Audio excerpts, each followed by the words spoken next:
Greetings and welcome back. So, in between videos, I have taken the liberty to set up the remaining static meshes that we're going to be using in this level. Now, currently, you see all the meshes we've set up so far. There's the door, here are the shelves, and then, of course, there are the supports along the ceiling.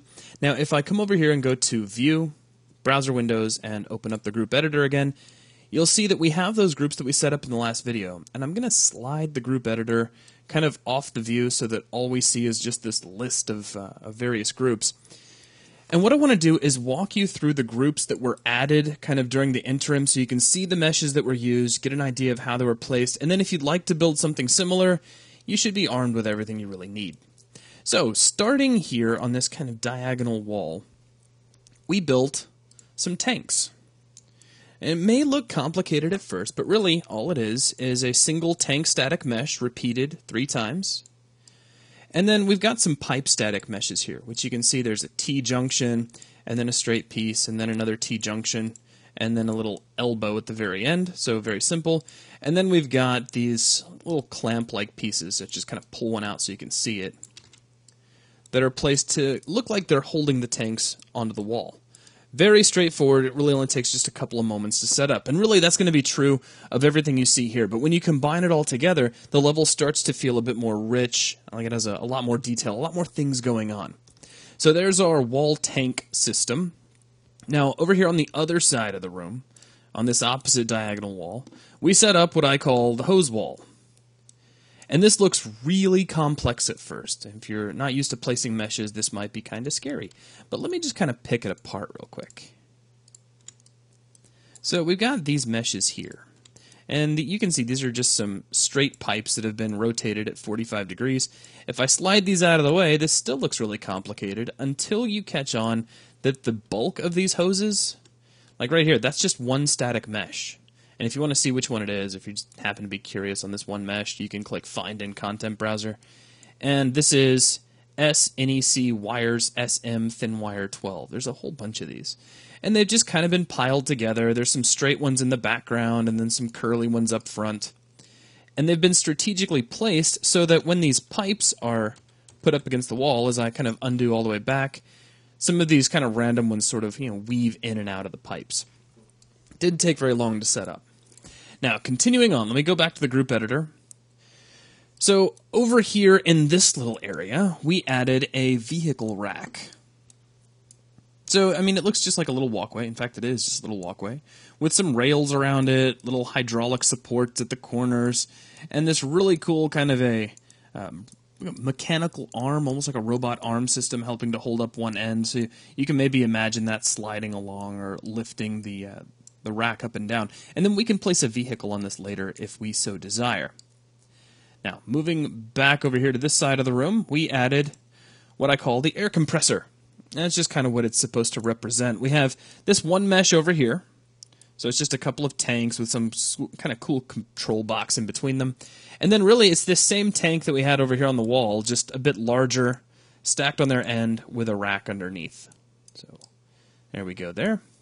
Now, continuing to move along, we have the front room hazardous fuel area. Again, that same tank, and again, the same pipes. It's just now we've added a valve, and we've lined up the pipes so that they surround the tank in kind of an interesting way. And then around the whole contraption, we've put a chain link fence, just to make the whole thing look a bit more dangerous.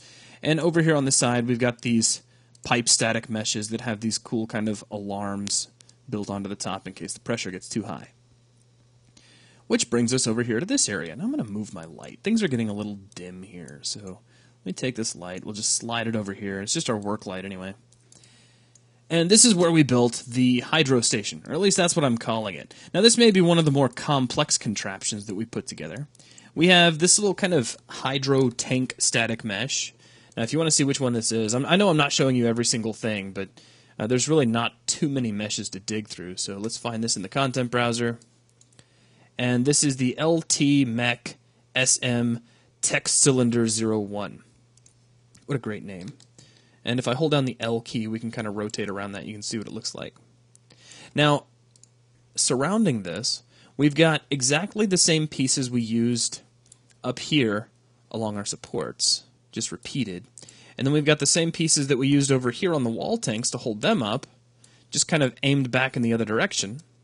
So that creates kind of a cool little clamp mechanism on top, and that's being held in place by these really cool spring static meshes and a little rack that kind of mounts those onto the wall. Now underneath, we've got a little base and a couple of fence-like meshes to make it look like it's supposed to be walled off so you can't, accidentally drive a car into it or anything like that. Now we've got the ultimate fire hydrant here. It's just a static mesh that looks like several different fire hydrants all bolted onto each other, and then this little static mesh has got some lights and a little dripping hose on it. Alright, so let's move back over to the group editor. So let's go to View, open up the group editor. Now, let me slide this back out of the way. I put a wall around this, just a little tiny retaining wall.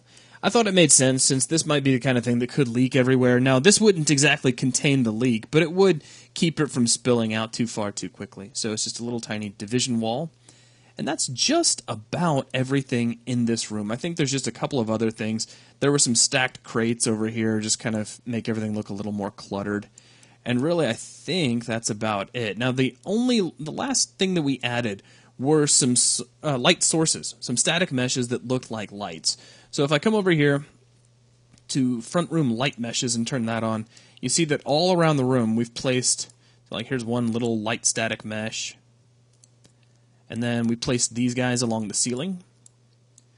And then here on top of the I-beam are these kind of fluorescent tube static meshes.